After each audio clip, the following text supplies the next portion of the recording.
저는 현재 부산의 작은 아파트에서 혼자 살고 있는 올해 70세가 된 최은이라고 합니다. 사실 저는 혼자 살려고 하지 않지만 제 남편이 12년 전에 죽은 날부터 이 집은 점점 텅 비게 되었습니다. 우리 아이들은 모두 훌륭하고 자신의 직업을 가지고 차례로 결혼하고 외국으로 가서 살았다. 처음에는 그들이 몇 년 동안 갔다 왔다고 생각했지만 점차 전화가 줄어들고 메시지가 생일 축하나 명절에 몇 줄로 포장되었다. 알고 보니 나는 혼자라는 느낌에 익숙해져 있었고 마음속 깊은 곳에서도 아무도 외로움에 정말 편안하지 않았다. 내 하루의 삶은 집에서 자질구레한 일을 중심으로 돌아가고 간단한 요리를 해주고 TV에서 좋아하는 프로그램을 다시 보고 내 인생이 언제까지 이럴까 하고 한숨을 쉬었다. 그러다 4월 어느 날 오후 해운대의 수욕장에 산책을 가기로 했다. 부산 바다는 언제나 아름답지만 나에게는 바다는 마음을 털어놓는 친구와도 같다. 나는 바닷가를 따라 걸으며 짠 바람 냄새를 들이마셨고 마음이 조금 편했다. 핸드백에서 휴지를 찾느라 애쓰던 중 어쩐지 서툴러서 주머니를 땅에 떨어뜨렸다. 내가 허리를 굽혀 주었는데 갑자기 다른 손이 먼저 닿았다. 올려다보니 처음 만났을 때부터 상대방을 안심시키는 예의 바른 모습, 매우 착한 미소, 눈빛을 가진 남자를 만났다. 그는 부드럽게 나에게 가방을 건네주고 바다에 가는 사람은 누구나 그렇게 방심하기 쉽다는 가벼운 농담을 했다. 막막한 말 한마디에 왠지 오랜만에 웃는 것처럼 편안하게 웃게 됐다. 그는 올해 55세인 정우진이라고 소개했다. 당신의 실제 나이보다 젊어 보여서 좀 놀랐어요. 여행 가이드로 일하던 그가 지금은 일찌감치 은퇴해 여유로운 생활을 보내고 있다는 점도 나를 놀라게 한다. 그가 말하는 방식은 매우 매력적이고 목소리가 낮고 좋은 이야기를 많이 경험했고 항상 다른 사람에게 말할 준비가 된 사람들처럼 따뜻하다. 우리는 좀 더 산책을 하고 걸으면서 이야기를 나누었다. 아무도 낯선 두 사람이 처음 만났을 때 그렇게 많은 이야기를 할 수 있다고 생각하지 않았다. 우리는 미술, 부산 주변의 작은 전시장에 대해 이야기하다가 갑자기 둘 다 클래식 음악을 좋아한다는 것을 깨달았습니다. 저는 쇼팽의 음악에 매료되었다고 말했고 그는 어린 시절부터 베토벤을 좋아했다고 웃었습니다. 특히 두 사람은 내가 어렸을 때 원했지만 가족과 아이들을 위해 포기해야 했던 여행에 대한 열정을 공유했다. 그날 대화가 끝난 후 우진은 적극적으로 내 전화번호를 물었다. 사실 나이 때문에 오랫동안 아무도 내 번호를 물어본 적이 없기 때문에 나도 조금 부끄럽다. 하지만 왠지 몇 년 만에 닫힌 작은 문이 열리는 듯 마음이 조금 설레었다. 그 후 며칠 동안 우리는 더 자주 연락했다. 매일 아침 그는 새로운 날을 맞이하기 위해 문자를 보낸다. 저녁에 우리는 전화해서 오늘 무엇을 먹고 무엇을 했는지 이야기했다. 가끔 우진이가 커피를 마시러 나가자고 하거나 같이 시장에 가서 맛있는 음식을 사오기도 해요. 언제부터인지는 모르겠지만 나는 그의 메시지를 기대하기 시작했고 갑작스런 약속도 기대하기 시작했다. 우진은 배려심이 깊어요. 그는 항상 아름답고 고급스럽지는 않지만 둘 다 주변 사람들을 두려워하지 않고 오래 앉아 있을 수 있을 만큼 충분히 아늑하고 세련된 레스토랑을 찾습니다. 주말에 그는 나를 교회에 가서 꽃을 보자고 했고 때로는 오래된 서점에도 데려갔다. 만날 때마다 우진은 작은 선물을 준비하고 때로는 손수건이 예쁘고 때로는 국화차를 포장해 숙면을 돕는다. 젊은이들에게 이런 사소한 일들은 보잘것없을 수도 있지만 저에게는 그것들은 마음의 공간을 채우는 아름다운 조각과 같습니다. 나는 이 나이의 사랑이 여전히 중요한지 생각해 본 적이 있다. 하지만 우진이 스스로 깨달은 것은 모든 나이의 사람들은 사랑받고 보살핌을 받고 기대할 사람이 있다는 것입니다. 노년의 사랑은 열광적이거나 강렬한 청춘의 사랑과는 달리 한 모금 한 모금 마셔야 사무치는 따뜻한 차 한 잔과 같다. 우진을 알게 되면서 저도 제 자신을 바꾸기 시작했습니다. 나는 아이들이 돌아오기를 기다리는 대신 나 자신을 더 사랑하고 스스로 건강을 돌보고 스스로 새로운 기쁨을 찾는 법을 배웠다. 그림 수업에 등록하고 어르신들을 위한 아침 산책 동아리에 가입했는데 새로운 친구들을 많이 사귈 줄은 몰랐다. 나는 점차 행복은 다른 사람이 오기를 기다리는 것이 아니라 내가 직접 조금씩 가꾸는 것임을 깨달았다. 우진 군도 건강에 대해서 많이 가르쳐줬어요. 그는 젊었을 때는 건강을 가볍게 생각할 수 있지만 나이가 들면서 모든 식사, 모든 잠을 소중하게 생각해야 한다고 말했다. 우리는 작은 수첩을 하나만 들고 혈압, 체중, 그리고 노인들에게 좋은 맛있는 음식까지 기록했다. 산책을 할 때마다 그는 항상 나에게 너무 빨리 걷지 말고 호흡과 심장 박동에 주의해야 한다고 상기시킨다. 낯선 사람이 우연히 가방을 집어준다는 점에서 우진은 점점 내 인생의 아주 특별한 부분이 되었다. 우진과 나의 미래는 어떨지 모르겠다. 우리는 결혼이나 동거에 대해 얘기한 적이 없습니다. 왜냐하면 이 나이에는 더 이상 명확하게 정할 필요가 없는 것들이 있기 때문입니다. 매일 아침 일어나서 누군가 안부 문자를 보내고 힘들 때마다 누군가 나와 함께 걸을 준비가 되어 있고 슬플 때마다 누군가가 경청하고 있다는 것만 알아두면 충분합니다. 나는 이 이야기를 하고 행운을 자랑하기 위해 하는 것이 아니라 황혼기에 혼자 살고 있는 사람들이 스스로 마음의 문을 닫지 않기를 바랄 뿐이다. 때때로 행복은 매우 늦게 오지만 준비만 되면 아무리 늦어도 낭비하지 않는다. 여러분이 저와 우진의 여행에 대해 계속 듣고 싶으시다면 또는 우리가 함께 겪은 어려움들에 대해 더 듣고 싶으시다면 저는 기꺼이 계속 이야기하겠습니다. 우진이와 저 사이의 모든 것이 너무나 잘 풀려서 저도 놀랐습니다. 나는 아마도 이 나이에 더 이상 특별한 것을 기대하지 않는다고 생각했다.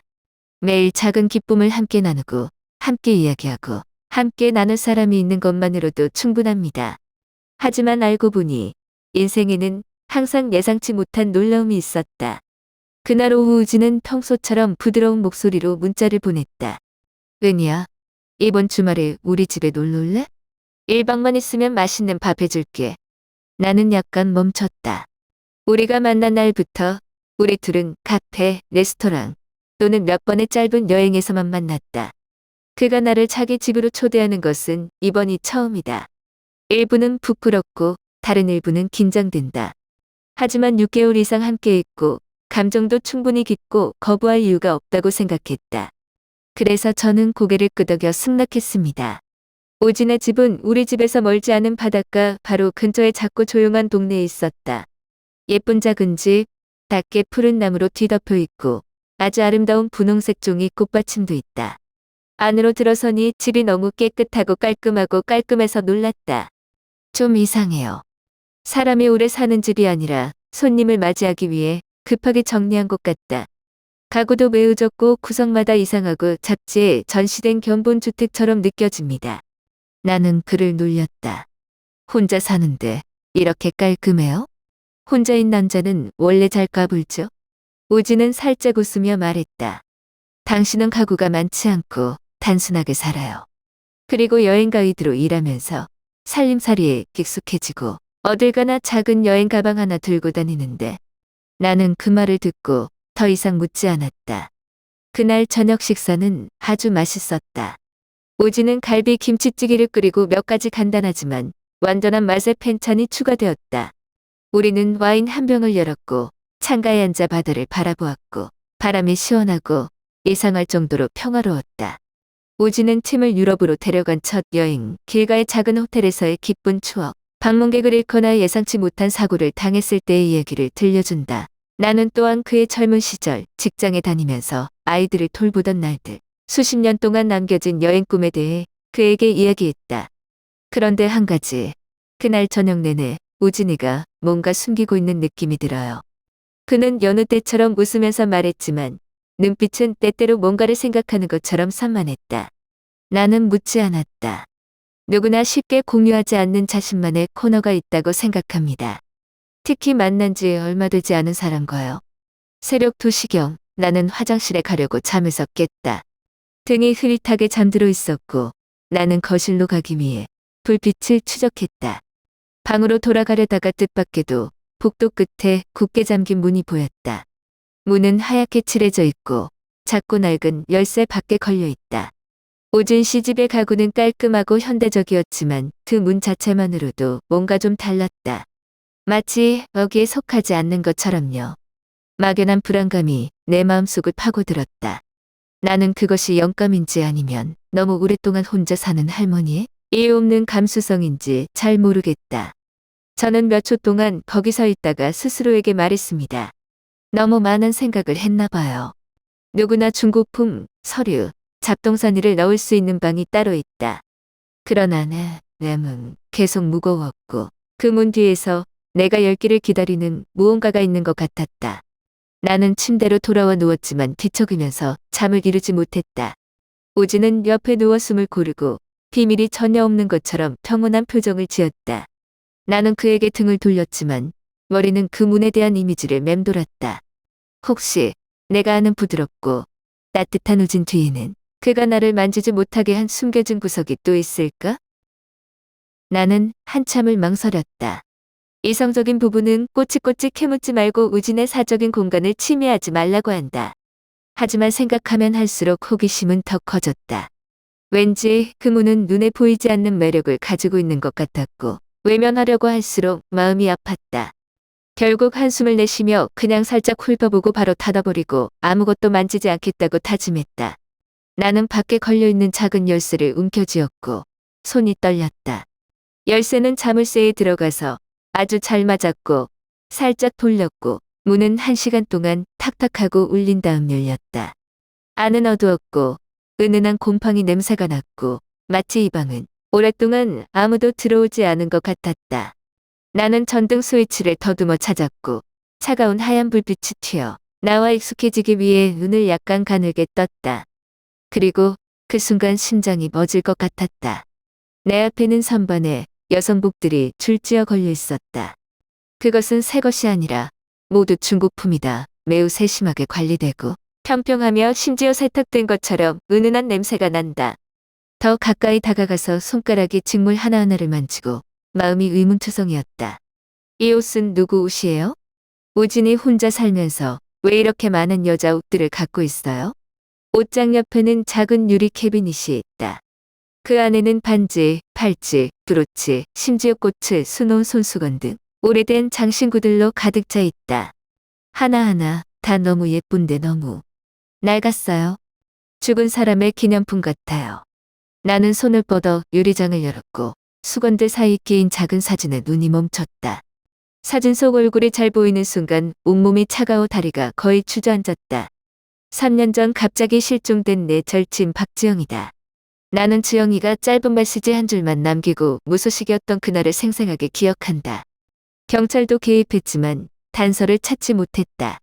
저와 제 친구들은 그녀가 어디 가서 인생을 다시 일했을 수도 있다고 생각하지만 알고 보니 나는 아직 정신을 차리지 못했고 등 뒤에서 우진의 목소리가 매우 조용하지만 한겨울밤의 차가운 바람처럼 차갑게 울려 퍼졌습니다. 은희야 뭐해? 나는 깜짝 놀라서 고개를 돌렸다. 우진은 내가 알던 눈빛이 하나도 상냥하지 않았다. 그 눈은 어둡고 심오하고 저를 쳐다보았고 마치 저를 다음번에 어떻게 해야 할지 고민하는 것처럼 저를 쳐다보았습니다. 어떻게 설명해야 할지 모르겠어요. 나는 입이 바짝 마르고 머리가 텅 비었다. 나는 그를 쳐다보고 기념품, 특히 지영의 사진을 돌아볼 수밖에 없었다. 제 머릿속의 조각 하나하나가 자동으로 접히는 것 같았습니다. 이것은 일종의 강박적인 전체 그림을 만들었습니다. 나는 내가 생각하고 있는 것을 믿고 싶지 않지만 눈앞에 있는 모든 것이 너무 명백하다. 나는 한 발짝 물러서서 한 발짝 더 물러섰다. 우진은 꼼짝도 하지 않은 채 그대로 서 있었지만 전혀 낯선 사람을 바라보는 듯 시선은 점점 차가워졌다. 오후의 아늑한 작은 구석마다 집 전체가 갑자기 거대한 함정으로 변했고 나는 자발적으로 들어온 먹잇감이다. 나는 노년의 사랑이 동화처럼 아름다울 것이라고 생각했다. 하지만 아마도 제가 틀렸겠죠? 손바닥에 식은땀이 흘렀음에도 불구하고 나는 침착하려고 노력했다. 내 목소리는 완전히 잠겨서 몇 번 삼켜야 말을 할 수 있었다. 우진, 이게 뭐야?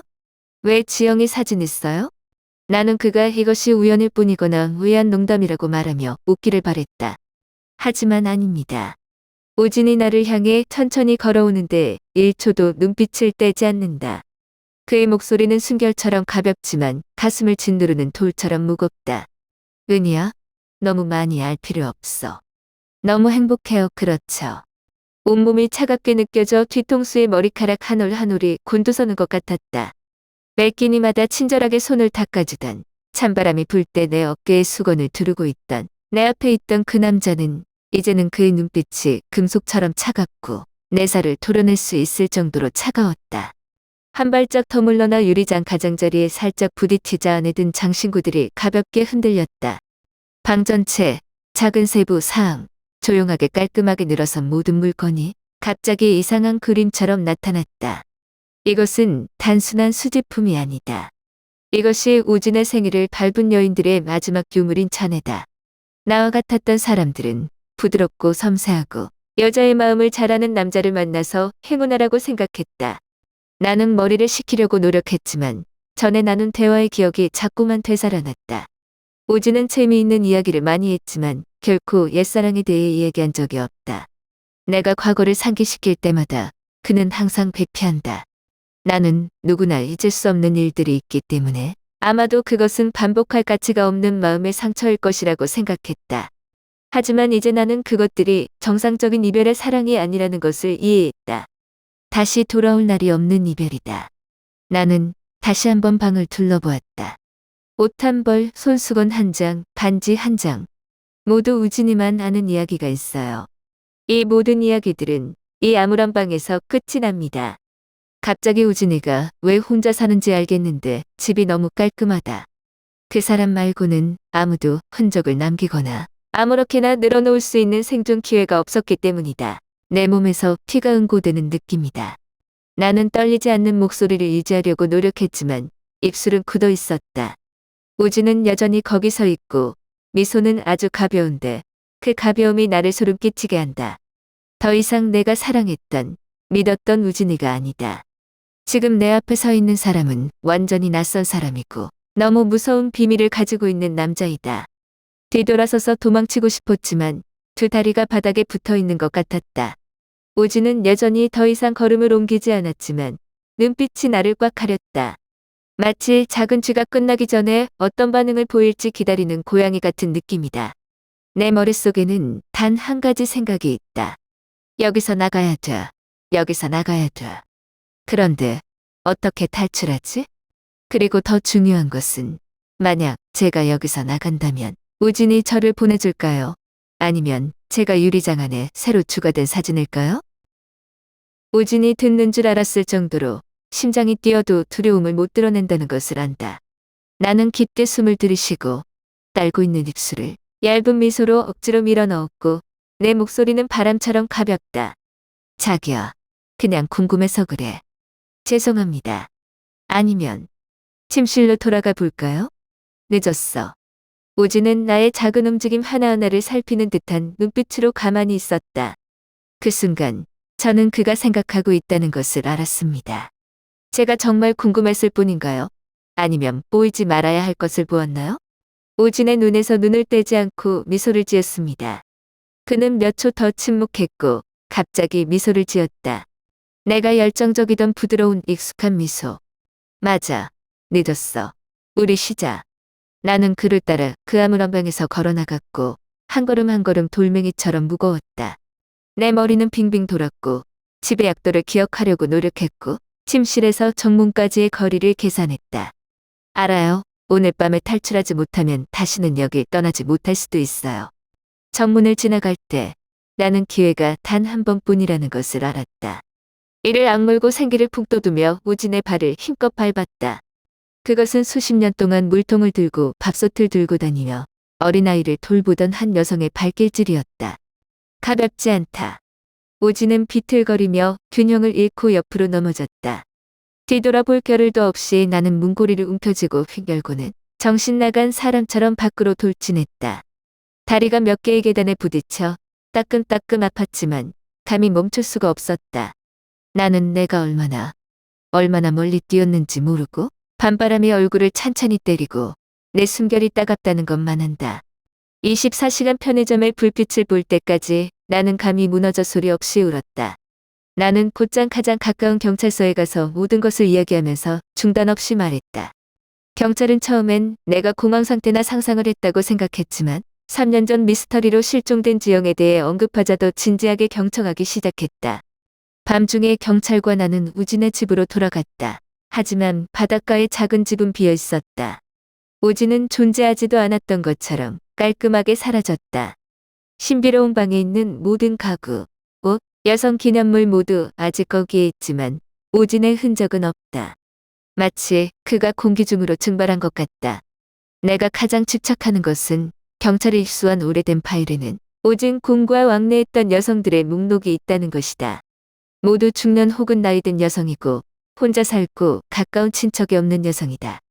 지영의 이름이 그 리스트에 있어요. 경찰은 또한 각 여성에 대한 짧은 일기장을 발견했다. 어떤 음식을 좋아하고 어떤 것을 싫어하는지, 어떤 생활 습관이 있는지.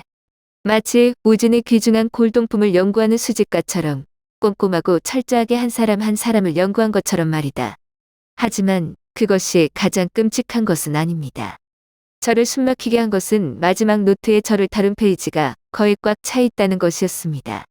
마지막 문장, 급하게 쓴 것처럼 분놀림이 떨렸다. 레니 씨, 그녀는 이전 사람들보다 더 특별해요. 오지는 절대 잡히지 않는다. 그가 어디에 있는지, 심지어 본명이 정우진인지조차 검증할 길이 없다. 그렇게 우지는 사라지고 남은 은은기에 집착이 따라다녔다. 나는 작은 아파트로 돌아가서 예전처럼 계속 혼자 살았지만 다시는 마음을 열 수 없었다. 매일 밤 방문을 잠글 때면 언제나 복도를 바라보며 우진이도 거기 서서 옛날의 부드러운 미소로 나를 향해 웃어줄지 궁금하다. 그리고 때때로 늦은 밤 창밖에서 파도 소리가 울리고 우진의 귓가에 속삭이는 목소리가 희미하게 들립니다. 우리 행복했지, 은희야?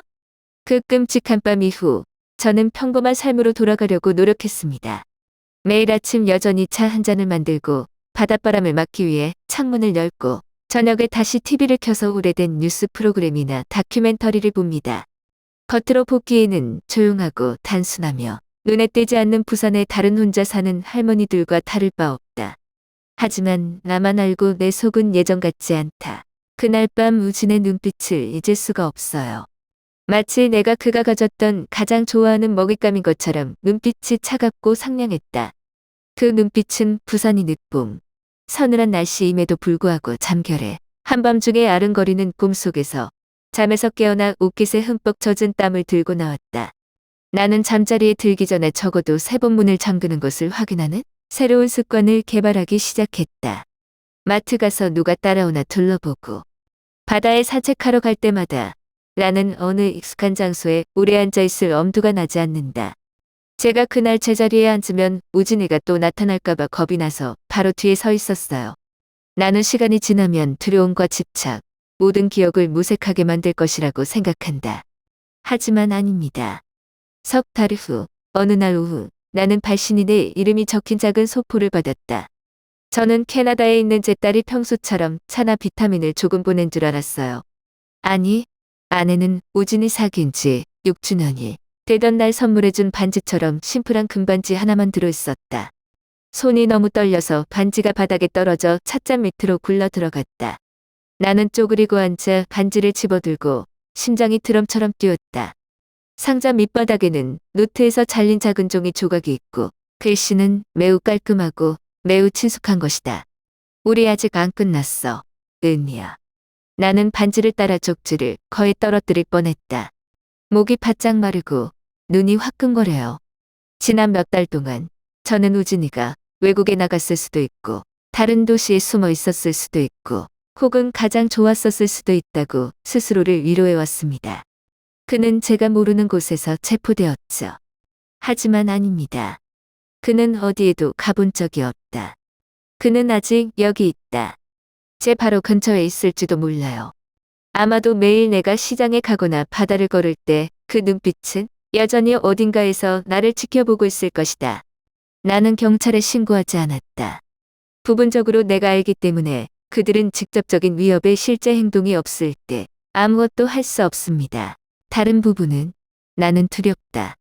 내가 오버하면 우진이 더 자극받을까봐. 그와 같은 사람은 내가 잘 알고 더 두려워하고 더 반항적일수록 그는 더 즐거워한다. 저는 보이지 않는 공포의 원에서 살기 시작했습니다. 우편물이나 손편지를 받을 때마다 나는 가슴이 철렁 내려앉는다. 늦은 밤에 전화벨이 울렸고 나도 놀라서 펄쩍펄쩍 뛰었다.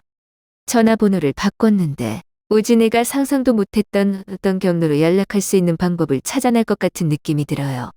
그리고 최악은 제 자신에 대해 회의적이기 시작했다는 것입니다. 가끔 저는 이런 생각이 들 때가 있습니다.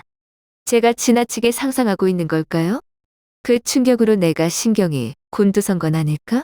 하지만 서랍에서 반지를 볼 때마다 제 시린 손가락이 생각납니다. 환각이 아닙니다. 진짜예요. 그리고 저는 그와 함께 살고 있습니다. 우진이가 저를 찾아올까요? 아니면 그는 여전히 고양이와 쥐놀이를 하고 있고 나를 살려주고 나를 미치게 하는 두려움에 빠지게 하고 내가 가장 방심하지 않을 때 조치를 취하게 할 것인가? 모르겠어요.